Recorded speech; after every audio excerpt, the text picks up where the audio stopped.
At kaugnay sa isinagawang pamamagi ng 5,000 pesos na cash aid sa mga tricycle driver sa Metro Manila, mapanayan po na si DSWD spokesperson ASEC Irene Dumlao. ASEC Dumlao, magandang umaga po. Magandang umaga, Igan. Magandang umaga sa lahat ng sumusubaybay ng inyong programa. Kamusta ho ang ating pamamahagi ng 5,000 pesos na cash aid sa mga tricycle driver kahapon? Well, kahapon, Igan, nasa mahigit 41,000 na mga tricycle drivers ang ating pong na-serve o nabahaginan nitong 5,000 pisong cash assistance. At magpapatuloy po yung ating mga payout activities ngayong araw. Ipagpatungo nga kami sa mga mga payout activities dito sa Quezon City.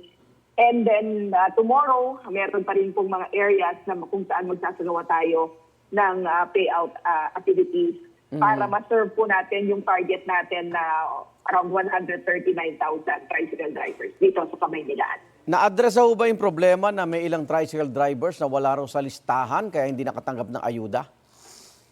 Well, yes, Igan, kahapon, nagtungo Secretary Rex Gatchalian dito sa may batasan upang ma-address yung concerns ng ilan po sa ating mga tricycle drivers. Ganito po kasi yan, continuous pa yung submission ng mga local government units ng kanila pong mga listahan. May mga karagdagan po kasi, may mga karagdagan list na isinusumite dahil nagsasagawa kasi tayo ng deduplication. So kung pag may mga hindi kumpletong impormasyon doon sa listahan na initial nilang binigay, ibinabalik po natin yan sa local government units para punuin yung pong information like middle name, yung birth date. Kasi posible na magkapareho ng pangalan at ang kinakailangan nating karagdagang impormasyon ay yung middle name or yung birth date para po ma-identify na hiwalay o separate individuals po iyon. So, yung pong mga listahan na yun ay isusumite and then by Thursday magsasagawa tayo ng karagdagang payout po sa kanila. So, kailan po i-schedule niyan at may karagdagan man dapat dalhin silang requirement? Well, sa Thursday na ang kanilang scheduled payout. At ang dadalhin lamang po nila ay yung kanilang valid driver's license at yung photocopy po. Kasi kahapon, nag-usap na sila ng City Social Welfare Development Officer i-encode na yung kanila pong mga pangalan doon sa system. Okay, so itong ating mga local government units, dapat i-update na rin yung kanilang mga listahan, no? ASEC?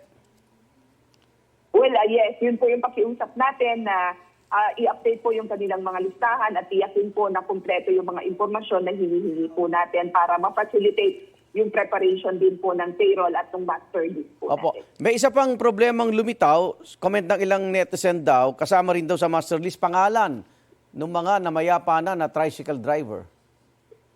Well, yes, actually that's the reason why we're doing manual payout, Igan. Okay. Para makita natin talaga yung individual na magtutungo doon po sa ating mga payout activities kasi hindi pwede na representative yung kukuha ng kanila pong ayuda.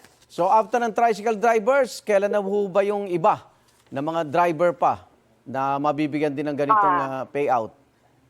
Yes, Igan, ngayong araw magtutulong kami para ayusin na yung pamamahagi naman ng tulong para sa mga TNBS drivers, delivery riders, pati dun sa mga MC, taxi driver, tapos yung mga jeepney.